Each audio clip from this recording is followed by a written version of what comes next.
Retas concorrentes são retas que se cruzam em um único ponto, e retas paralelas são aquelas que apresentam a mesma distância quando medidas de forma perpendicular. Vejamos no GeoGebra o que isso significa ilustradamente. Primeiro vejamos o que são retas concorrentes.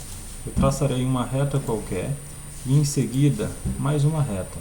E vejamos, isso é um exemplo notório de retas concorrentes, porque embora infinitas, mas apresentam um único ponto em comum. Elas concorrem aqui, independente da posição que eu rotacionar esta reta, elas concorrem em um único ponto. Então, este é um exemplo de retas concorrentes. Vejamos agora o que são retas paralelas. Para isso, eu traçarei uma reta exatamente nesta posição. Tomarei mais uma segunda reta, também nesta posição.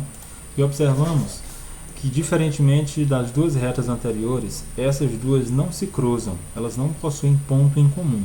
Ainda que eu venha para a direita, pois as retas são infinitas, ainda que eu vá também para a esquerda, elas também não se cruzam. Isso é o conceito de retas paralelas. E quando eu me referi a retas que, uma vez medidas, apresentam sempre a mesma distância, desde que perpendicularmente, fica notório destacar a partir das seguintes medidas. Eu traçarei a medida da distância desse ponto A para o ponto E e vejamos que ela já foi exatamente locada aqui, a distância de 2. E fica claro, porque esse ponto está exatamente sobre o 1 e o segundo está exatamente sobre o 3. Então, essa distância é de 2 unidades.